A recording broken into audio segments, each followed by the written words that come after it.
মনে পড়ে সেই সব দিনগুলোর কথা, সেই পয়লা জানুয়ারির কথা।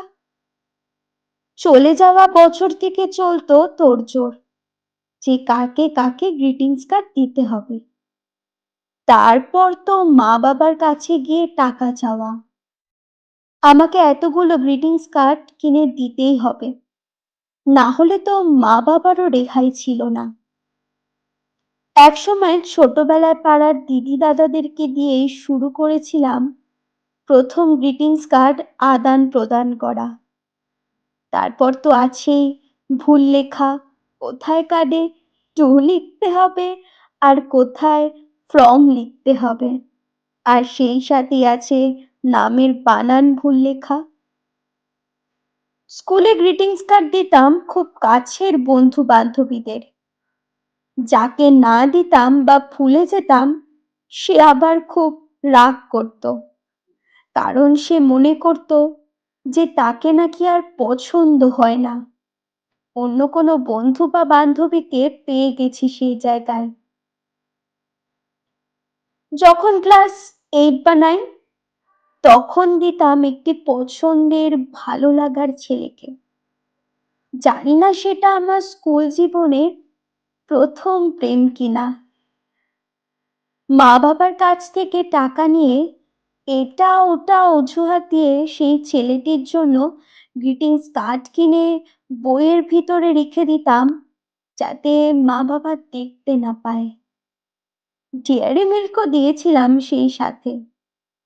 আর তার কাছে পরের দিন গিয়ে সেই কার্ডটি দেওয়া এবং ঠোঁটের কোণায় তার মুচকি হাসি, তখনই বুঝে গেছিলাম যে সে খুব আনন্দিত কার্ডটি পেয়ে। ভাবলে অবাকও লাগে, কি সব করেছি কিশোর বেলায়। আস্তে আস্তে গ্রিটিংস কার্ডের সংখ্যা কমে যেতে লাগলো। কত আবেগ লুকিয়ে আছে এইসব কিশোর বেলার স্মৃতিতে। এখনকার ছেলেমেয়েরা হয়তো বুঝবেই না যে গ্রিটিংস কার্ড আদান প্রদানে কতটা মজা ছিল, আনন্দ ছিল ও কতটা আবেগ ছিল। যখন ধুলো পড়া গ্রিটিংস কার্ডগুলো খুলে দেখি, তখন মনে হয় সেই সব দিনগুলোই হয়তো রঙিন ছিল। কতই বা দাম ছিল, কোনোটা 1 টাকা, 5 টাকা, 50 টাকা, আবার কোনোটা 100 টাকারও ছিল। সেই রঙিন কার্ডগুলো আমাদের কাছে ঝকমকে ছিল। এখন শুধু মোবাইলে ভেসে ওঠে পয়লা জানুয়ারির শুভেচ্ছা, মেসেজ, ইমোজি আর মিষ্টির ছবি। সেই সব নিষ্পাপ রঙিন দিনগুলো কোথায় যেন চাপা পড়ে যায় এইসব আধুনিকতায়। 90s সেই বানান ভুল গ্রিটিংস কার্ড কোথায় যেন হারিয়ে গেল। হারিয়ে গেল আমাদের কিশোর বেলার সেই সব স্মৃতিরা। পাথর চাপা পড়ে গেল এই আধুনিকতার মাঝে।